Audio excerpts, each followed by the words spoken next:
Hey, Sam, I wanted to check in with you on our baby, the social media training for elected officials as a project we've been putting together. What kind of feedback are you getting from the city managers in the community?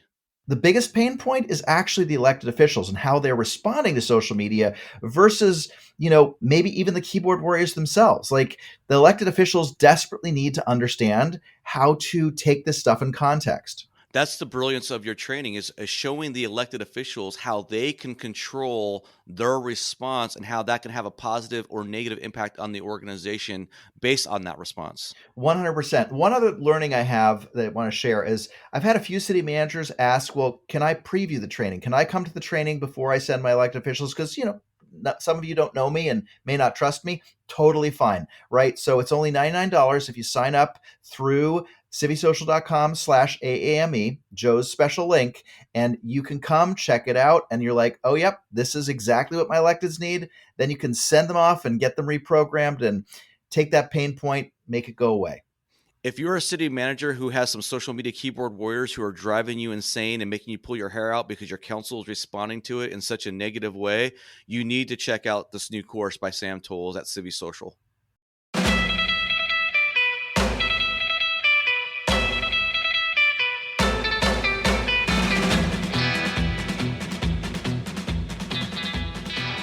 All right. I'm Joe Turner, and this is the City Manager Unfiltered podcast, a podcast for city managers and other public sector executives. It is the most influential local government podcast in America.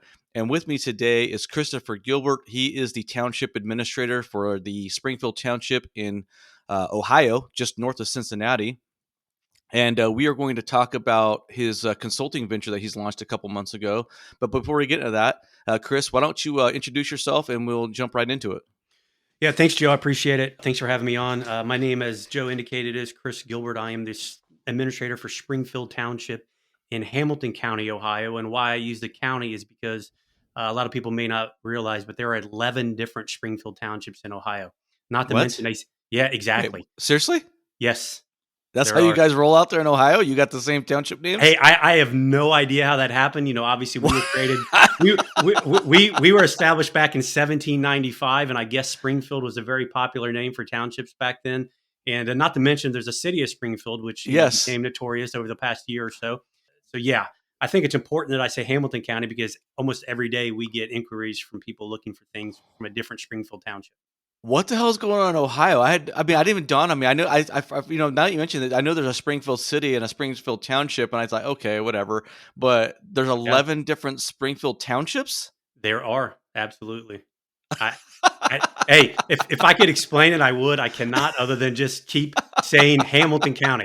We have it plastered everywhere, and I've become, good friends with the other managers and at least two of the other Springfield. So we give them a little hell sometimes when we have people reaching out to us, and I have their number on speed dial now. So. Can we get a little bit more creativity with Ohioans, or what is going on, man? I don't know. I guess back in the late 1700s and early 1800s, they just weren't too creative with the names. So, Lord, man, maybe there should be a massive push. I can't imagine. Okay, this episode's getting derailed by this completely absurd situation. But Chris, I can't imagine. Are most people in Springfield Township, Hamilton County, really that invested in the name Springfield? Like, maybe we should have like a massive campaign to just rename and pick a new name for the township, or is this sacrilege?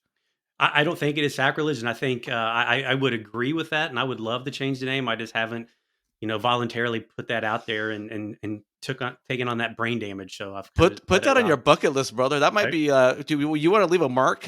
Be the township administrator who was in the fold when you guys went through a name change. That's wild. Well, to be honest with you, I don't know. And again, I know we're kind of going down different rabbit holes here, but this is good actually because. With the community that I'm in now in Springfield that I've been in for over 20 years now, it operates in almost like a county in that people identify more with their neighborhood within the township rather than the township itself. And that's partly because, not partly, it's almost entirely because we have portions of 7 different public school districts in the township. So yeah. So what is going on? I thought Pennsylvania has some oddities with the way they're structured. I know. What is going on, man?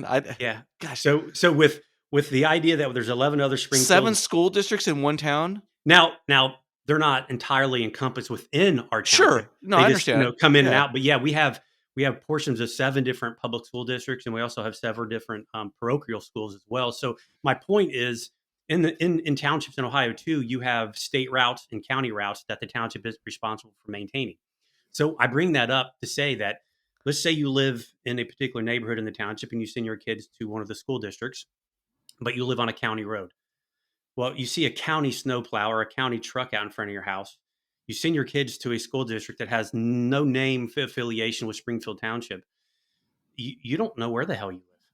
And Yeah. I think, so my point is, I don't think people think about the name Springfield as much as I probably do, because Yeah. they don't even identify with it anyway. It's Well, much like, they're not getting the extra calls at home from people looking for the other they're township. not. They're not. They're absolutely not. But they people identify with the neighborhood. So if I said, where do you live? They're never going to say Springfield Township. They're going to say I live in Finneytown, which is the name of a school district. Or they're going to say I live in Cincinnati, especially if you're talking to someone when you're out of state, because you're not going to say I live in Springfield Township, because no one knows what the hell that means. You're Right. going to say I live in Cincinnati.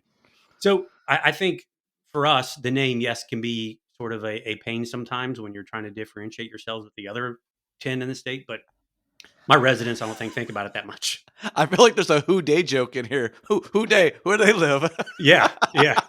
We have no clue. Springfield Yeah. somewhere. Everywhere. Yeah, exactly. Oh man, I was for the audience listening, I'm recording this episode on October 19th, and Chris and I were actually going to try to meet up in person, do a podcast interview just a couple of days ago, but our schedules couldn't align, and so I drove right through your neck of the woods, and I was driving through your region at around 7:30 at night, and I hit a massive traffic jam on Thursday, and I was like, what the hell is going on? Turns out there's the Bengals Steelers game going on, and I had no clue in my head. Being a West Coast guy, I just didn't even dawn on me that a 7:30 start time. Yeah. You know what I mean? I live in Wichita now for several years, but I grew up living in the West Coast, and I was like, man, I can't believe there's a game starting at around 7:30, 8 o'clock or whatever. So that threw up my plans. It took me a while to get through that little traffic jam. I was at that game, as you know. Oh, were you? Yeah, because that was sort of the reason why we couldn't link up that evening, because I was going Oh, you to the didn't say game. that. I didn't? No. Yeah, I was at the game. So yeah, I understand the traffic issues, because I actually left early from that game, which, admittedly was probably a bad move, seeing that they came back and won in the last, minute of the game. But I'll delete this from the podcast. I don't want you to get hate mail.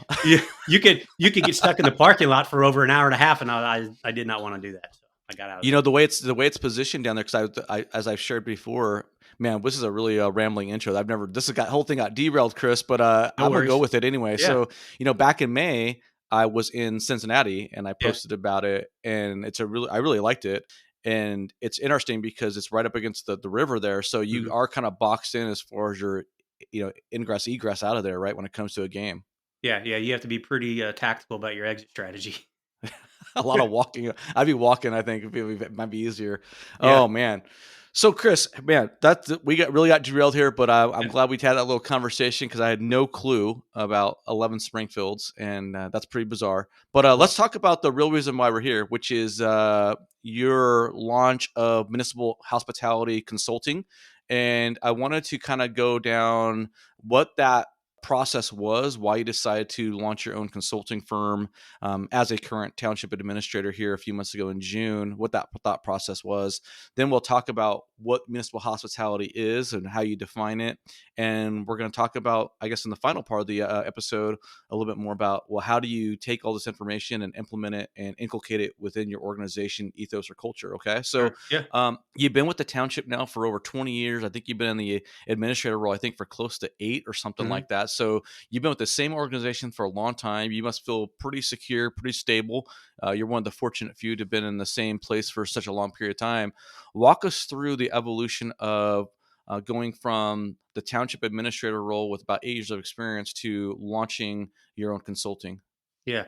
So really, Joe, I didn't intend on doing it, honestly. And so it started back when, probably 3 or 4 years ago, as you've been in an organization for as long as I have, and you've been doing the job, at least in local government, for over 25 years, like I have, much like a lot of your guests have, and you've even explained, you get burnout, you get somewhat jaded sometimes. And I started to try and figure out exactly why that was.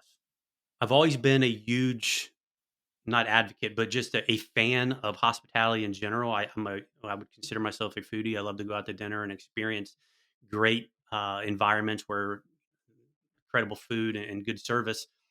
And I started to think about, are there ways that we can take the philosophies that make a good experience in service delivery in a hotel or in a resort or at a restaurant, and could those be emulated within local government? And it's just been something that's been percolating in my head. And about 2 years ago, and as every year my wife does, she takes me to dinner on my birthday. I have no idea why, because we go to dinner all the time, but she feels like it's a special occasion on my birthday for some odd reason. And so I'm situated where I live is sort of right in between. I'm in the city of Hamilton, right in between Dayton and the city of Cincinnati. So I'm right along that 75 corridor, which Yep. I know you're familiar with. Generally, when we go to dinner, I know this is a long intro, I apologize, but generally when we go to dinner, we usually go south to Cincinnati. This time she said we're going to go to Dayton. Now, I have nothing against Dayton. I just don't think of it as a place to go to dinner. Yeah, Especially it's the stepchild, right, or yeah, whatever. yeah. And whether that the moniker is earned or not, I'm not here to judge, but it just never enters my mind to go to Dayton. So she says we're going to Dayton, and so I explained, when I talk about this, that at the time I thought, well, we've been married now for over 20 years. Why do you hate me? Why are we going to Dayton? What is in Dayton? And then Oh, shots fired! Shots yeah, fired! well, Date only night, date night oh, in Dayton. yeah, well, only because it's just not a place you hear people going to dinner in my Yeah, area. it's not a marquee. It's Yeah, it doesn't not. have the brand. Doesn't have the brand name, right? It The doesn't have the recognition. brand, and that's just was my experience. Now I've come to say I think Dayton has turned the corner, and they have some phenomenal places to go to dinner. This one being in particular, that changed my mind. I went to dinner at this place, had a phenomenal experience. And long story short, the owner of the restaurant, who I met that night, because I actually approached him just to tell him what kind of experience I had, and honestly how surprised I was of the type of environment and the service that I received in a place in a city that I didn't think had a name for providing that type of service or having those type of establishments. He went into the reservation system as I was in the car on the way home, sent me a text message just to say, "Hey, thanks for coming in. Appreciated the conversation. If there's anything I can do to make your experience even better next time, just let me know." My Wow. point is, he didn't have to do that. It took him Right. 30 seconds of his time. It didn't cost him anything. And he was proactive, went into the system and found my number to do that. The light bulb went off in my head. And I said, this could have just been another evening out. Could have just been another dinner, and I would have forgot about it. Since then, I've went back probably more than a dozen times. I've sent countless people to that restaurant, and I've talked about it on platforms just like this and sung the praises of him and his restaurant. Well, are you It's going to leave? Are you going to leave us hanging? Are you going I'm to tell? not. The name Okay. of the restaurant is Sueño. Sueño. It's an upscale Mexican restaurant in Dayton, Ohio. The owner's name is Chris Dimmick. Phenomenal person. He and I have become close and fast friends since then. And my point is, what I realized was, it's not always the service. It's how people made you feel during the execution of the Mm-hmm. service. And so I thought that can be done in government too. And that's what I realized, that people aren't always upset with the service. Most often, they're upset because of how the service was delivered. Mm. So that's when I went down the path of trying to figure out, how do I take some of these philosophies that have been implemented in hospitality for so long and start to implement that into government. And that's the path I went down, and started to receive and realize success of doing that in my own community over the past year and a half. And I thought, this is something I have to share with other people. This is something that I think all communities can benefit from. And more importantly, that I think the residents can benefit from, because they can start to experience government in a way that I think we as city managers and those that work in public sector really want our residents to experience. But for some reason, we're frustrated that they're not. And I think this can unlock a lot of ways in order to receive that gratitude that I think we seek from those we serve. So, is it fair to say that this was a totally purely organic situation where you weren't even looking at necessarily starting a side hustle or a consulting gig, and because of this like light bulb moment, you sort of led you down this path? Absolutely. And I'll be honest with Wow. you, even to this day, Joe, I don't know that I really want to do this. I mean, I'm so busy with my day job, which I have no intention of giving up. I've been with the township for over 20 years. I've been in the city manager role we call them township administrators, but it's essentially the same thing, for almost 8 years now. And I have 6 or 7 years left before I can, take off the golden handcuffs, i.e. Right. pension. Right. And so I have no intentions of leaving. And I just believe in this so much that I thought it would be a disservice that I don't try and help other communities that, uh, experience same things that I have over the years, and really help them, like I said, unlock some potential that they have to better engage with their community, and allow, the residents in that community receive a different level of service from their government, as well as the people working within it, to reignite their purpose and their why they got in to begin with. Yeah. Before we delve into the nitty gritty, I have a quick question then. Did you have any conversation with your governing body or conversations about what you're doing? Feel like you need to get permission or anything like that? Or was this something you felt comfortable just doing on your own, as long as it didn't interfere with your ability to deliver the services to your to your folks, right? To your Yeah, residents? I did really both. I mean, I never had it. I didn't think that I was going to be, uh, was going to receive any pushback from my elected body, me pursuing this, but I did, just out of respect. I approached them and said, "Do you have an issue with it?" And I knew what their answer was going to be before I even asked the question, but I did it anyway. Got you. So yeah, they're fully in support of it. In fact, at least one of my elected officials has sat through the training, Oh, really? and yeah, absolutely. And they believe in it. They've seen the results in our own community with our own staff and our own organization. And I've indicated to them, obviously I will use vacation time when I go and do this training for other communities. And no, they're 100% behind it and support it. Awesome. A quick little sidebar. I know oftentimes some governing bodies can get a little bit, what's the word? Maybe persnickety. Is that the right word? I don't know. Yeah, yeah, yeah, I yeah. like using that word. That word needs to get more popular again. It does. When it comes to just sort of having some hangups with respect to their executive going out and doing a side hustle or training and things like that sort of nature. There's an assistant or a city manager that I know who was recently offered a public speaking role for a national organization, Mhm. and that was declined or rejected by the city manager, for example. And I'm like, I don't understand some of this mindset, because if you have the ability to have one of your leaders, whether it's your city manager or your assistant city manager or deputy or what have, or even a department head for that matter, if they are able to establish themselves as a subject matter expert in this arena, or to develop a name for themselves in, say municipal hospitality, for example, what we're talking about today, that reflects positively on the organization. And I just think that stuff should be more encouraged. I mean, by going out and basically building your own platform and brand, you are bringing a positive benefit back to the community that you work for. So anyway, I'm I happy to agree. hear that your governing body is supportive of that. So why don't we get into the brass tacks of this now? So you sent me a workbook for your program on municipal hospitality. It's not a heavy lift in terms of reading, because it's, again, a workbook. It's not a novel or anything like that. And a lot of things that you say in there, you're not reinventing the wheel here, right? You're talking about pretty normal, basic stuff, but you have a way of putting it into words and crystallizing it that makes it very impactful. And kind of like, to use your analogy or metaphor with the sueño, the light bulb kind of goes off in your head, and you're like, oh yeah, duh. Why didn't I think of that? Or why did I connect those dots, right?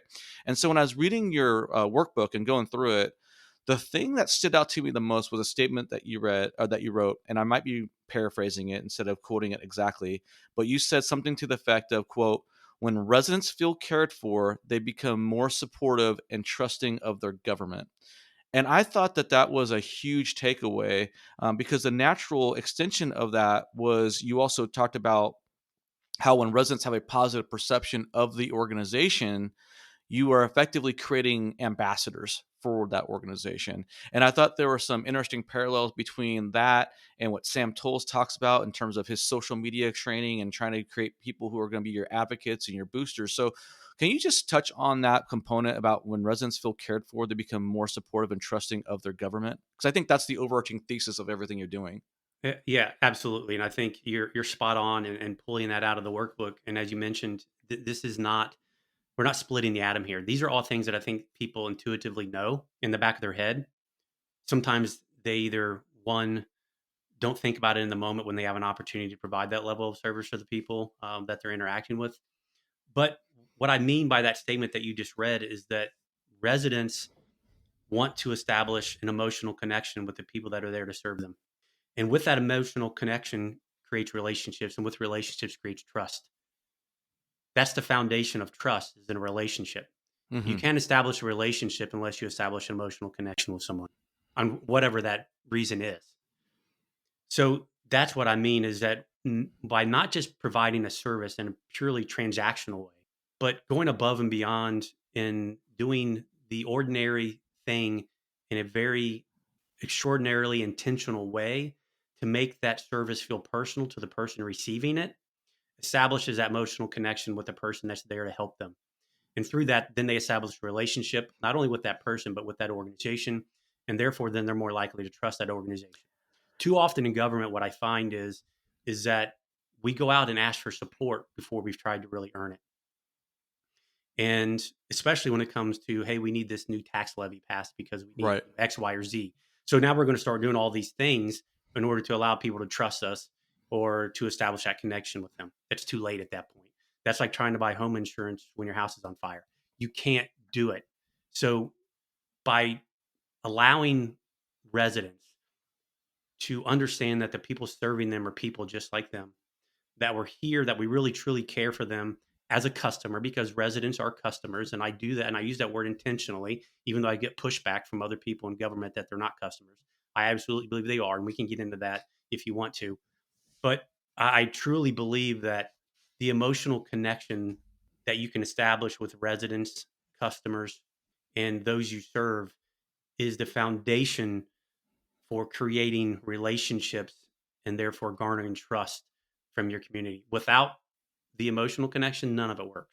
Gosh, it's like you said, you're not splitting the atom, and you're No, spot on, because 100%, and that's what I've been trying to do with this podcast since day one. That's what I've been trying to do with AAME and LinkedIn and everything else that I do, is try to build that connection. And the only right. way you're going to build that connection is if you have that relationship. But I got to tell you, Chris, I'm guilty of this as well. When I get into the mindset of being the city administrator, city manager, and I'm go, go, go, and I'm thinking I got to do X, Y, and Z, I'm thinking, how do I get things done as efficiently, as effectively, and quickly as possible? And the reality is when you're trying to build relationships, it's not always about what's effective and what's efficient, right? You alluded to the gentleman that owns the restaurant. I forget his name, and you Yeah. can repeat if you want. But the Yeah. guy, he goes in and he sends you a text message, right? Right. After you visit the restaurant. Now, it didn't take that much time for him to do it, but it still took time. And it wasn't the most efficient way to handle business, because I'm sure he has a million other things he's got to do while he's tending to his restaurant at that night, right? So, what do you say to this whole juxtaposition between efficiency and trying to be accountable to the taxpayers, but also doing the things that are not necessarily efficient when you're trying to build the relationship and the connections? I would say it goes back to value, right?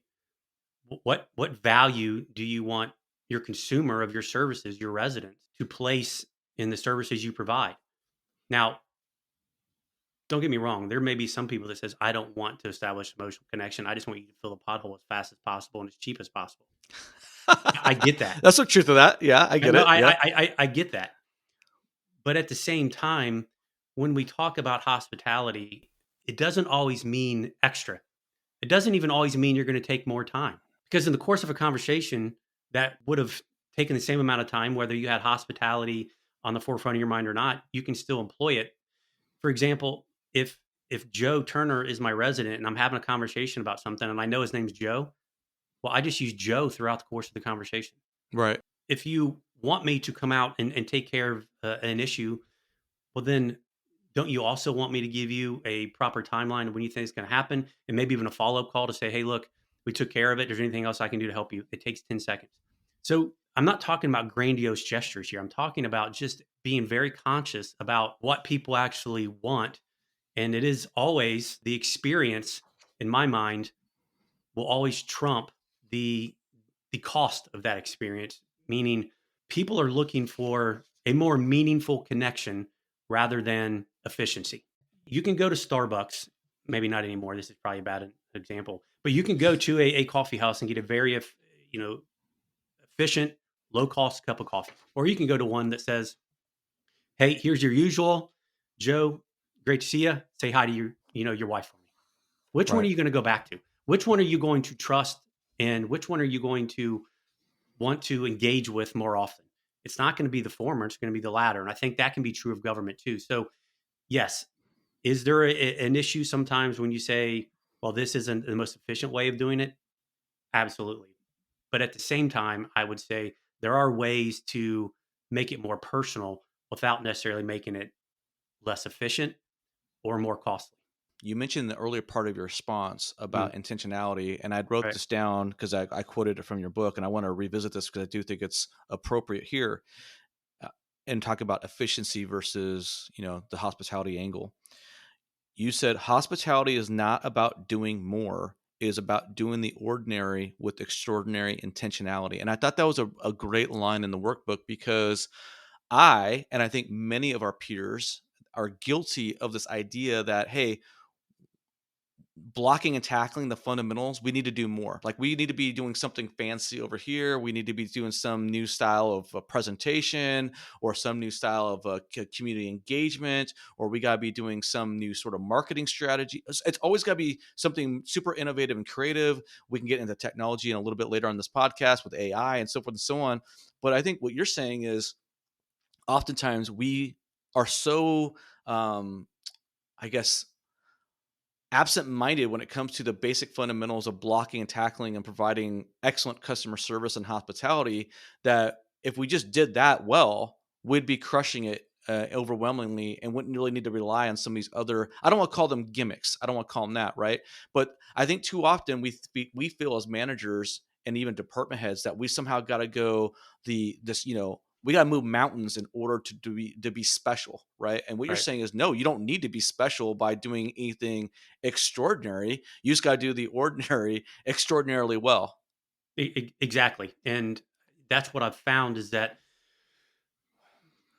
look, residents don't want all the bells and whistles. They just want to be seen and valued and heard as a person, and not as just a transaction for you to move on to the next thing. To your point, yes, we're so focused on checking the boxes and moving on to the next thing. And especially when it comes to, service demands from public works to fire and especially police, right? You're moving on from call to call to call. Yes. And what I tell my staff all the time is that 80% of the people in our community will never interact with us personally. The 20% that do, it may come from the worst day of their life because they've called 911. What we have to do is make sure those people that have called us, when they leave that interaction, they feel like that was the most important thing we did that day. Even though it may not be, that's the feeling we have to leave with them. And if we do that, we've succeeded. Right. Right. Let's pivot a little bit, Chris, because we've been talking about municipal hospitality and customer service. We often sometimes maybe use it interchangeably, but you go through the distinction of saying, hey, customer service and hospitality are two different things, right? And I think that would probably be a good area to jump into now and explain, what do you perceive as the difference between customer service and providing exceptional hospitality? Well, what I like to say, and I think I even mentioned it in the workbook, is that service is purely reactive and hospitality is proactive. What I mean by that is service is the transaction side of the customer experience. I asked for something, you provided it. Whereas hospitality is, did we notice something? Did we see an opportunity to provide you a little bit more than even what you asked for? And maybe you didn't even know to ask for it. Bingo, right? That's the other one, right? That's the thing that I think is a key thrust of what you're talking about in this whole mindset, right? Is the public servant, whether it's the city manager down to the line staff, are you anticipating the needs and wants and desires of your citizenry Right. before they even know they necessarily want it, so that you can take care. Let's go back. Man, I could spend the next half hour. You want to talk about customer service in restaurants? I could go on a rant because I'm like, what the hell happened to customer service in this country since the pandemic? Like, it's absolutely Oh, horse shit. I go out to a it's gone. restaurant. It's horrible. It's horrible. It's like, I don't know. It's like, do these waiters and waitresses not actually go eat at restaurants anymore? They don't understand how to serve customers. It's like, you drop my food off, I don't see you again for 20 minutes. It's like, hello, like, you want to come back? It's like, why do I need to ask for more napkins when you give me one napkin for a meal? If you're sitting at a casual dining place, right? Or I don't do I know. really need to ask for more water when you can see my cup is empty? I just, I Oh man. All right. So But that's a I'm good gonna spare the audience this because I don't want to sound like a curmudgeon, but I just freaking hate it. You know what I mean? And never mind the mandatory minimum tip now is 20% for crappy service. Get the hell out of here. So well. okay, sorry, Chris. I had to get that off my No, chest. that is a very good point, Joe. And here's what I'll say to that point is you're right. Service in this country right now sucks. All you have to do is Brutal. try and fly on an airline, go on vacation. You experience it everywhere. It's a sad statement, but here's what I'll say to us in local government: it's also it's a tremendous opportunity because it doesn't take much to exceed what people expect. Because people don't expect much from traditional service entries, and they sure as hell don't expect much from local government. True. You're right. 100%. Spot on. Absolutely. So when we talk about service versus hospitality, I took some notes. You kind of hit on a little bit, right? But you talked about services being the actual act of providing something of value to somebody, right? Whereas Mhm. hospitality, you say hospitality is actually making it a positive memory, right?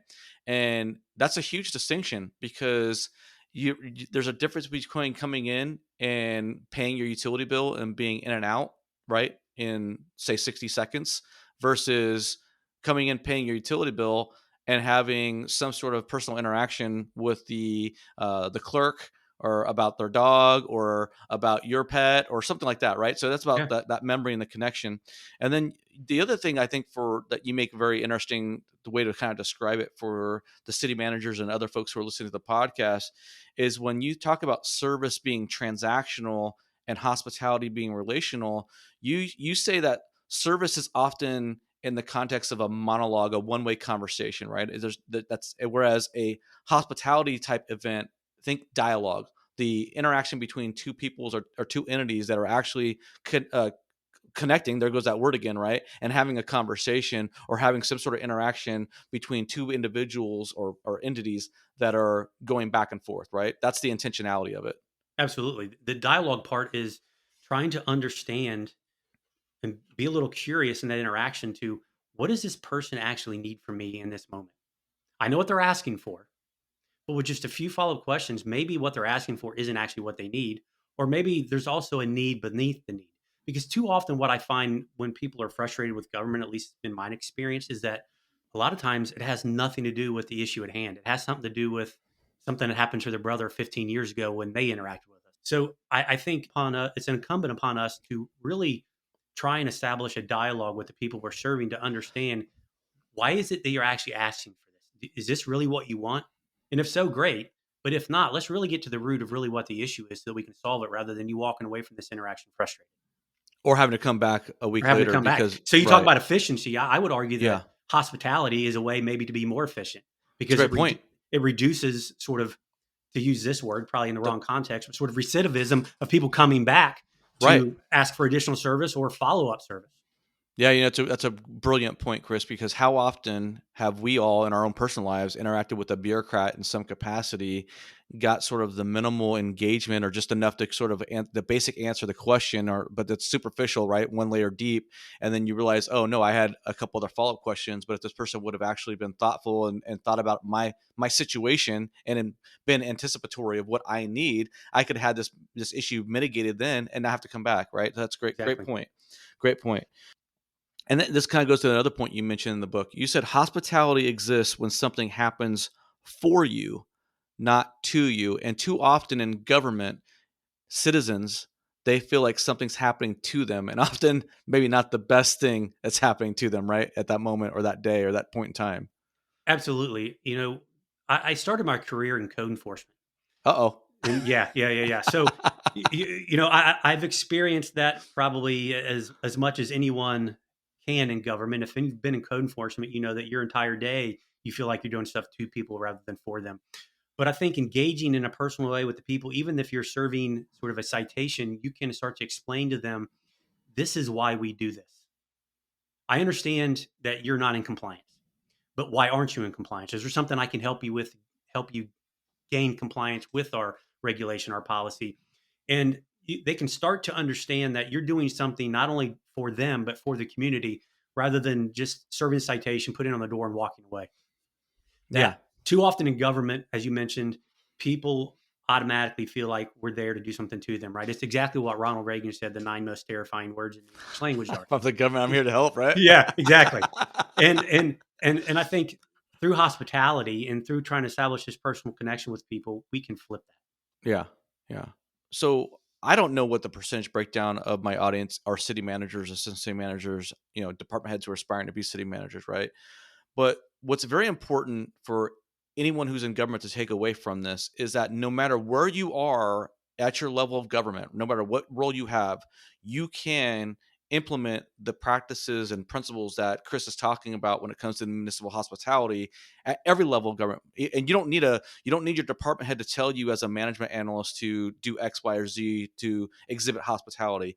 The department head doesn't need the city manager to come to them and say, "Hey, I heard this guy Chris Gilbert on the podcast from one of the 11 Springfields in Ohio talking about hospitality." Right? If you are a public works director and you're listening to this podcast, you can think of ways that you can create more hospitality within your department. Off the top of my head, I don't even know. I'm just thinking right here, for example, if you got guys out there who are doing some sort of water repair line or something in a neighborhood, maybe you start saying, "Hey, every crew that you go out, I want you to take these door knockers or something like that, would have a note that say, "Hey, we were in the area working on a water line project. Sorry for the disruption," or something like that. But I mean, you can have this communication, and you say, "Hey, we're going to hit all the doors on this cul-de-sac or the street or whatever the case may be."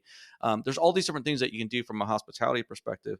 But one of the things that you talk about in the book, and I wanted to give you an opportunity to pound this point home, is that hospitality does not equal the quote unquote rebranding of customer service. And so I wanted to give you the opportunity to really hit home on what that truly means, because I think a lot of people might be listening to hospitality and they go, "Okay, well, I'm just going to provide really good customer service." That's what he's talking about. Well, I think it's going back to what we touched on a second ago, whereas customer service is simply the act of reacting to a request. It's not anticipating what someone may need without them even asking for it. So, no, it's not a rebranded customer service training. It is putting the person that you're there to serve's feelings ahead of the efficiency that you're trying to create in the service you provide. It's being people focused, not always just policy focused. Right. It is truly making the other person on the other side of that, what we'll call in customer service transaction, putting them at the forefront of what you're trying to do, satisfying their needs, understanding their needs. That is the difference between hospitality and just purely customer service. So I want people to realize that it also isn't just a selfless endeavor. Whereas customer service is simply a job, I would argue that hospitality can also be a selfish endeavor in that it's a posture that you use to walk through life, not just what you do at work. What do you mean by that? What I mean by that is true hospitality. I think it's very hard to do unless it becomes part of your personality. You have to Okay. truly mean it. You have to truly feel that that's part of who you are, is to show up for other people. And customer service is simply something you do, where I think hospitality is part of who you are. Interesting And point. there are a lot of cultures. The Greek are famous for this. In Japan, they have something called amatanashi, which is just a form of cultural hospitality that permeates the entire Japanese culture. I truly believe that hospitality is more than, it's not a script, it's not a slogan, it's a way of being. And that's when people will truly feel it. And I think those that then employ it will then also receive greater benefit from it than just simply looking at it as an elevated form of customer service. Chris, your comment there reminds me of a note that I wrote down. We kind of had gotten past it, so I thought maybe I was going to get back to it. But you're giving me this opportunity to circle back.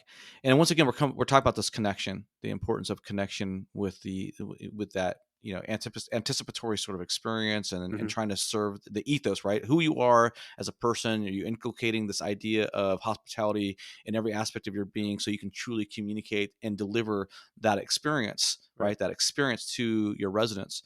And something you said in your workbook is that policies and procedures do not create any sense of connection, people create connection with other people. And I know we've touched on that probably 3 or 4 times in this episode, but I just wanted to hammer that point home because I thought that was brilliant. Oftentimes we get locked into, well, the policy says X or the procedure is Y. Well, no, yes, the policies and procedures exist, but they exist in sort of this vacuum of this sterile sort of environment that we're trying to navigate all these different permutations when you can't possibly have a set of policies and procedures that handle every permutation, right?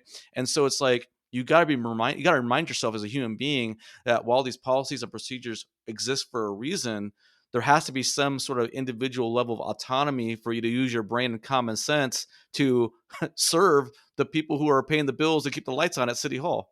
Well, and that's a good segue into this, which ties to that.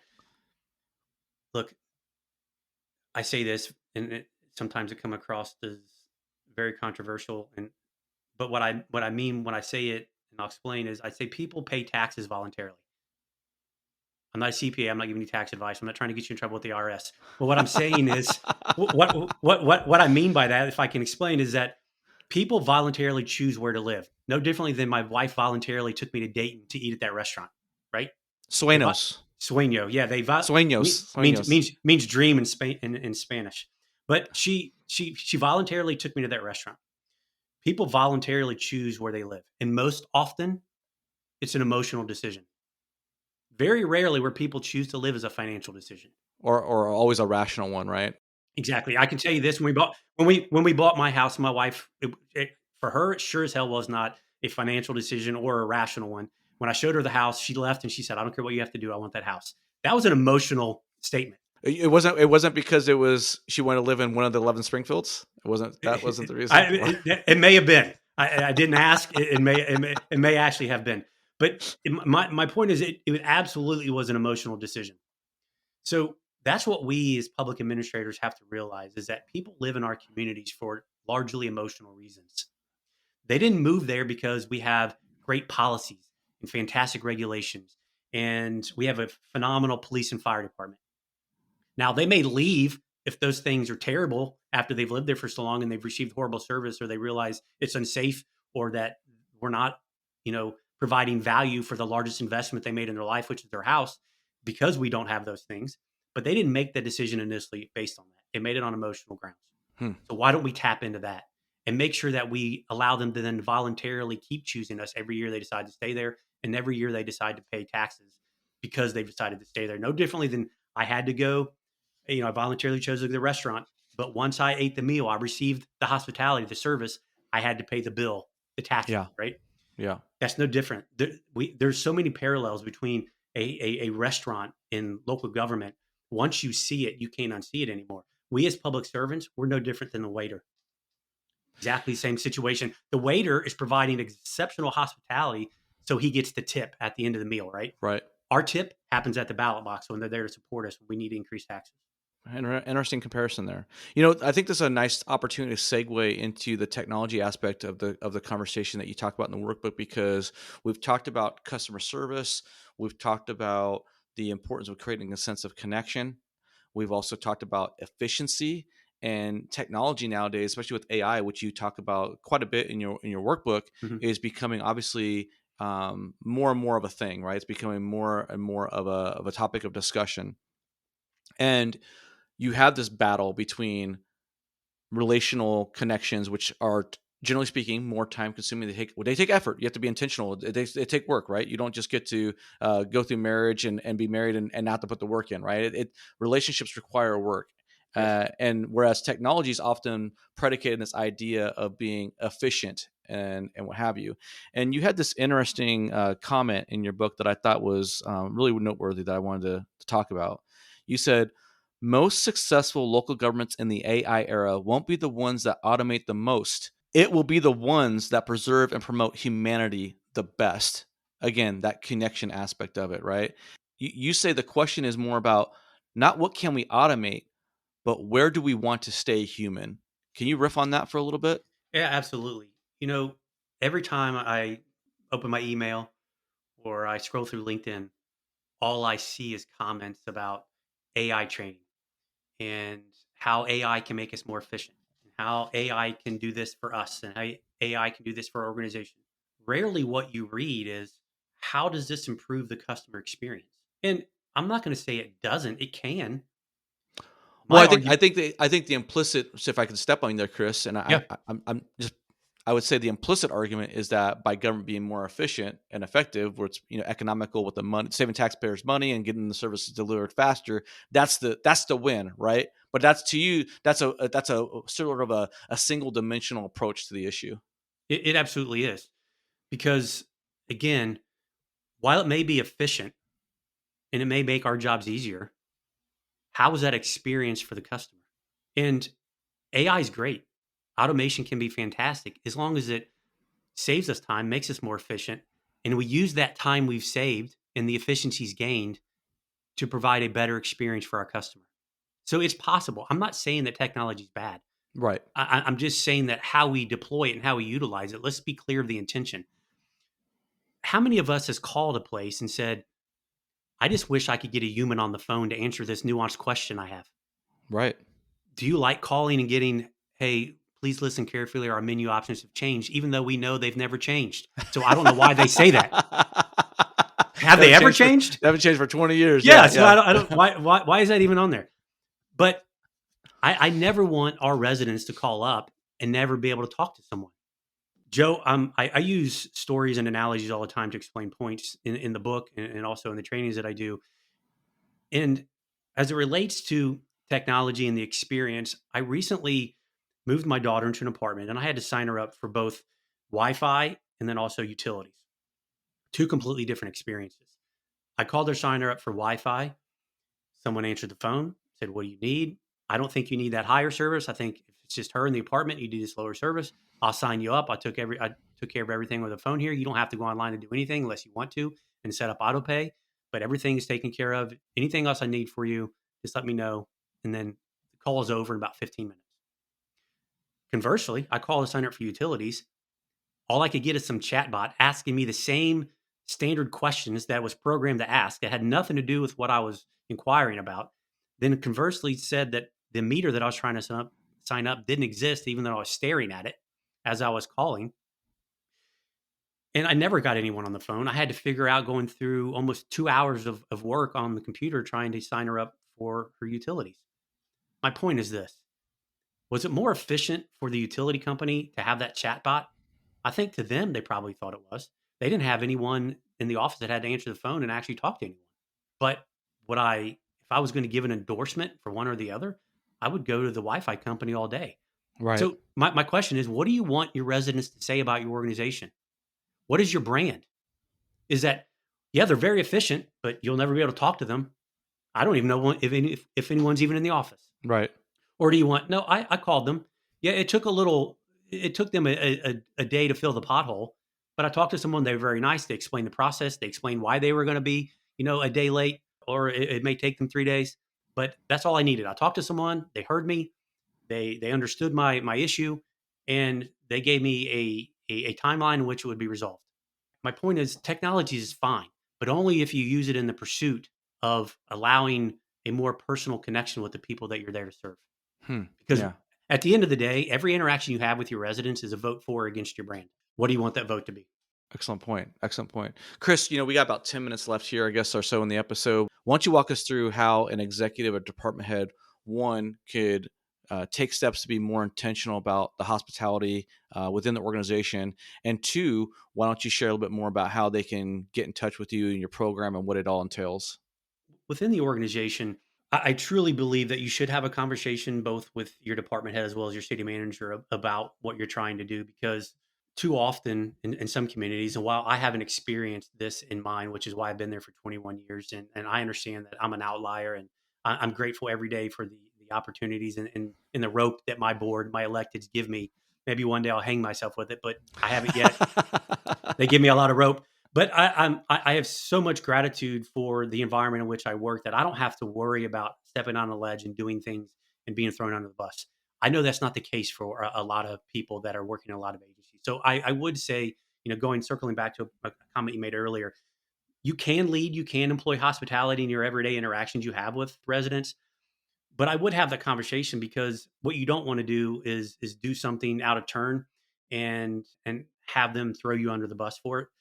But everyone can deploy this, and in fact, I would argue that's the most important way that especially leaders in organizations can deploy hospitality, is doing it internally first.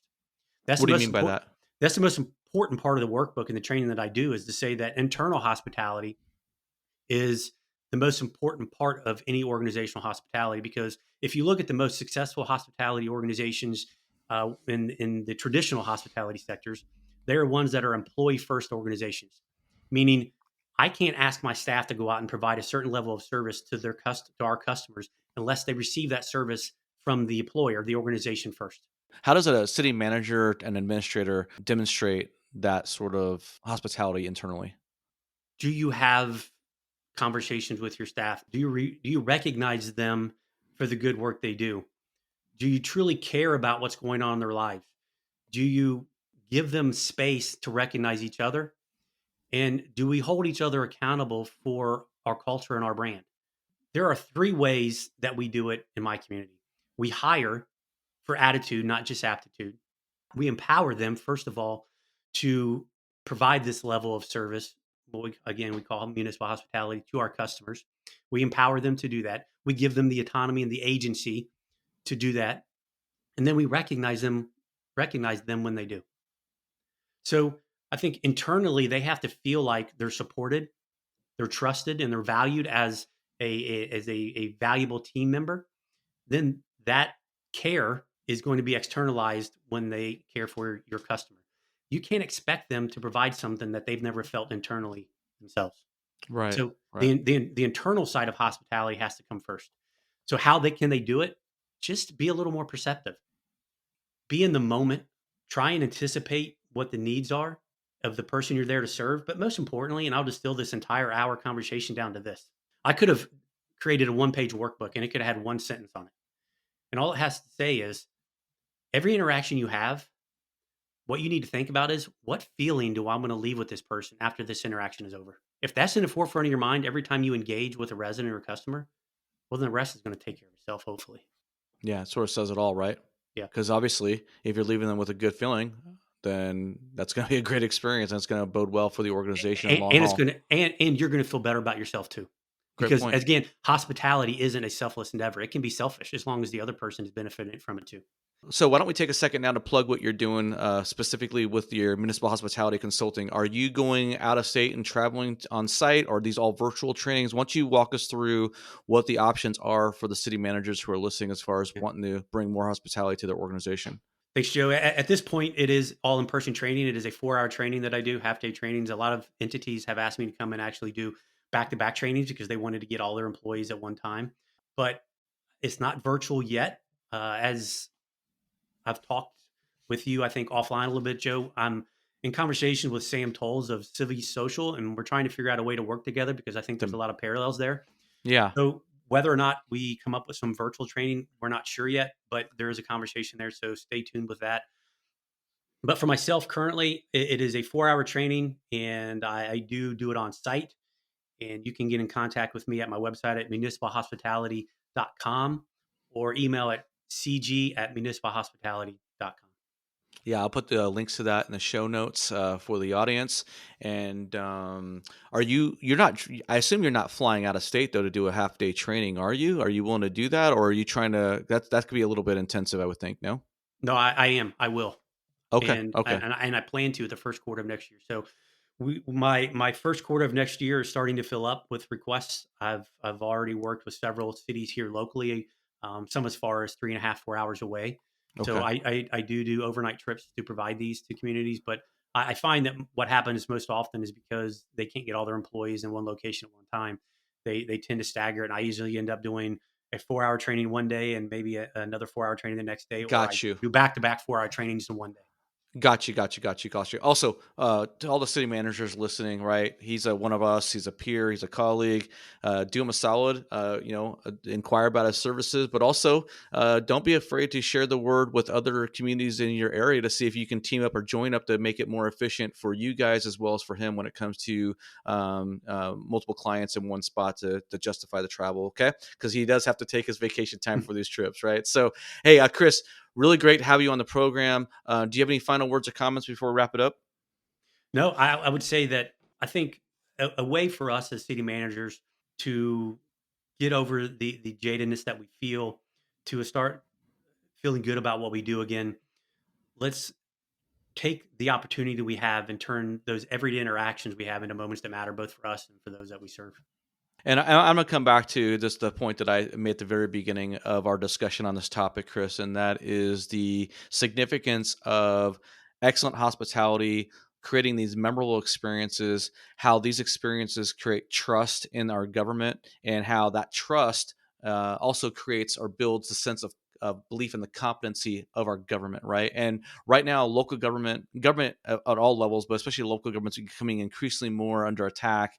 And to kind of like go back and dovetail in with what you said before with Sam Tolles, because Sam Tolles is working on his excellent social media program when it comes to training staff as well. He's got a new program that's going to come out. It hasn't even been announced officially yet as the recording of this episode, but he's got a program he's going to be launching for training for elected officials and help them navigate the social media milieu of the landscape here. But when you have these amazing interactions with your residents, you create that trust, you create that sense of competency, and as you said in your book, relationships are built by people, between people, not by policies or procedures or by technology stacks or platforms, right?